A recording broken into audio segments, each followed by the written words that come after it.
৭১-এ হত্যা, গণহত্যা সহ মানবতা বিরোধী অপরাধের দায়ে গেল রোববার সালাউদ্দিন কাদের চৌধুরী ও আলী আহসান মোহাম্মদ মুজাহিদের ফাঁসির রায় কার্যকর করা হয়। দণ্ড কার্যকরের পর রোববার এ নিয়ে উদ্বেগ প্রকাশ করে পাকিস্তানের পররাষ্ট্র মন্ত্রণালয়। তাদের ওয়েবসাইটে প্রকাশিত বিবৃতিতে ফাঁসির ঘটনা দুর্ভাগ্যজনক উল্লেখ করে এই বিচারকে প্রহসন হিসাবে আখ্যায়িত করা হয়।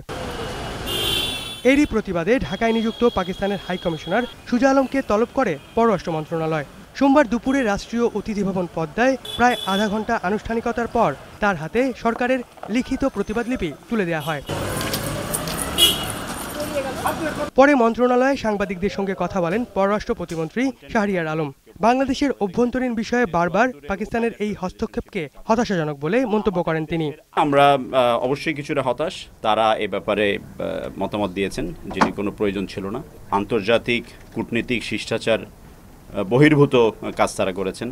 বাংলাদেশের আভ্যন্তরীণ একটি বিষয়ে তারা তাদের মতামত দিয়েছেন। যুদ্ধাপরাধীদের বিচারের প্রশ্নে মধ্যপ্রাচ্য বা অন্য কোনো দেশের চাপ নেই উল্লেখ করে প্রতিমন্ত্রী বলেন, বহু কাঙ্ক্ষিত এই বিচারের প্রশ্নে আর কোনো দেশের নেতিবাচক মন্তব্য গ্রহণ করবে না বাংলাদেশ।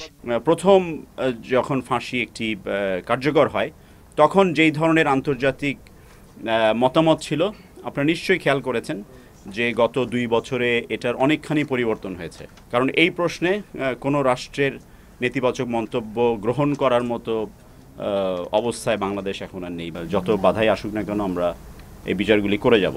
এর আগে জামায়াত নেতা কাদের মোল্লার মৃত্যুদণ্ড কার্যকরের পরও উদ্বেগ জানিয়েছিল পাকিস্তান। তবে এবারের পর পাকিস্তানের পক্ষ থেকে আর এমন বিবৃতি দেয়া হবে না বলেও আশা প্রকাশ করেন প্রতিমন্ত্রী। ভারত, পাকিস্তান এবং বাংলাদেশের নাগরিক। জামান মণ্ডল, 21 টেলিভিশন, ঢাকা।